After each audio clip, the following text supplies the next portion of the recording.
give y'all my spiel. You know what I'm saying? LeBron was totally wrong for what he did.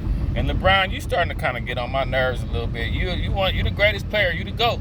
You know you the GOAT. But you do some questionable things. This goes right along with the Miami show you put on when you left. This goes right along with the flopping. This goes right along with you acting like you was oblivious to the playoffs and said it's just a game. You be doing some cat stuff, LeBron. But Ryan ripped into you the right way. He was all facts. I got to let Ryan take it away. All facts. All actual factuals, bro. You mean to tell me the best part that he's saying here, he got in the league, he got a free ride to the league, but we can't talk about him neither? Damn, we can't. So we can't even commentate on Bronny unless it's good? Let me let Ryan Clark tell y'all. I would never compare myself to LeBron James and what he's accomplished, the stress and the critique that's come along with being who he is, right? That's a different level of scrutiny and expectations that he's got to give him their props before you break them down. To other athletes. And I do understand the father part, though, right? Because I got 3 babies. Like, I'll kill for mine. More importantly, I'll die for them. And so I understand wanting to protect them. And Stephen A. said that wasn't LeBron James, the athlete. That was LeBron James, the father. And that's where it was wrong. What I say there is you got to separate that. Hey, like Ryan Clark for to say, you got to separate that, bro. Oh, them little league coaches get it the worst. Them mamas be fighting, daddies be fighting. Oh, if you play for one of them little 12-year-old teams or one of them little 13-year-old, boy, them parents be fighting the coaches and all kind of stuff, bro. You know what I'm saying? Right.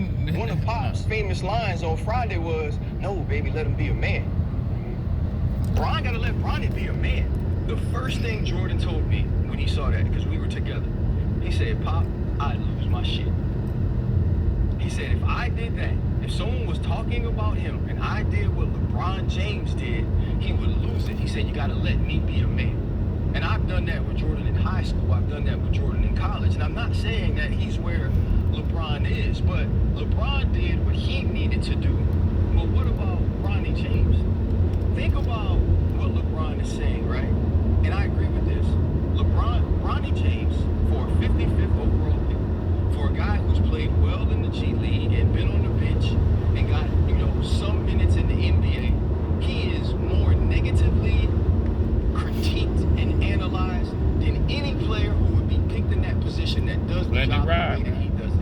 Ryan, I love the way Ryan breaks it down. He's real good at breaking it down. He's also been drafted in a place that his resume probably didn't say he should have been drafted in. True. He's also benefited in NIL when he only averaged 4 points a game. He has marketing and commercials and publicity. 4 points a game. And get paid away from the court more than Mac McClung, who then led the G League in scoring and won the dunk contest 3 times because you're LeBron James' son. So what does it do to that narrative now?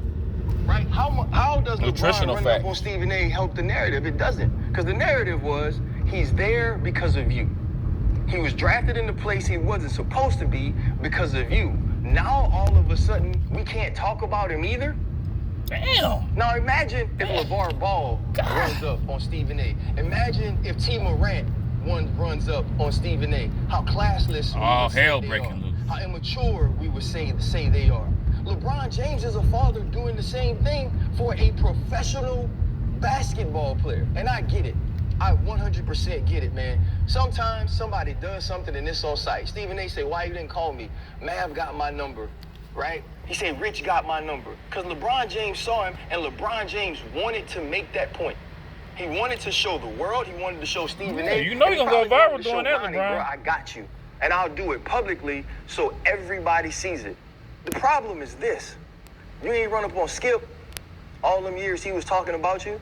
You ain't run up on everybody else all that time he was talking about you. And if you're going to run up on everybody that says Bronny James didn't deserve to be drafted where he was drafted at, you're going to have to do a whole lot of damn fighting. LeBron James, you got to come holler at me. I said so. I've ever seen has shown a poise and composure when people are talking about him negatively like I've never seen. He's truly been an example to every athlete in the world who's harshly critiqued, to his son. Yep. But now what you've told your son is, even though I wasn't above reproach, even though no athlete that's ever played the game was above criticism, you are. And I showed you that by checking somebody because I felt like they talked about you.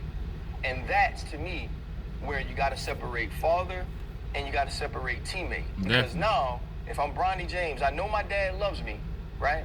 But I hope, because LeBron James is a great dad, that he asks Bronny, are you okay with this? Because this is going to reflect on you more than it's going to reflect on me. If he run up on me, but Wait, question. to pack his lunch.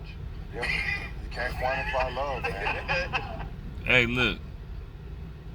I agree 100% with what Ryan Clark say. Look, man, this dude already in the league just for the hell of it. I already seen, like, because look, I'm real avid when it comes to basketball. You know what I'm saying?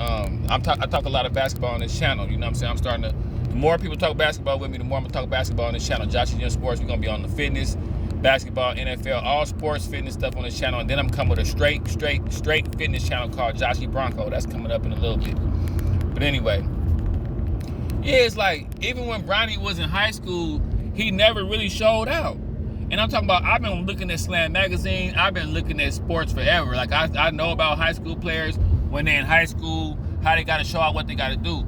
And Bronny always had this poise, like, coach's son type of demeanor. Like, oh, I ain't got to really play. I'm going straight to the league. Like, I'm just going. But in my mind, I used to be like, Bronny, that's going to hurt you in the long run when you're playing against players that's going to be digging against you. You can do that in high school. You can do that in, like, the little school before, you know, the little AAU. But once you start getting to the NBA and college, where it's a player that's like ranked for real, and he really has to get it out the mud to be ranked, it's that whole lackadaisical cool thing you be doing is gonna backfire. But the Bronny, hey, but look on the cool though, Bronny was scoring in the G League. Bronny got action, so I don't want y'all to get it twisted. Bronny got action, man. I ain't hard on him like that, but as far as the players that got, because to get to the NBA, you gotta ball out. You gotta be like a special talent. So I feel where both sides coming from, but Brian, you tripping, bro. Like Ryan Clark said, we can't talk about him neither.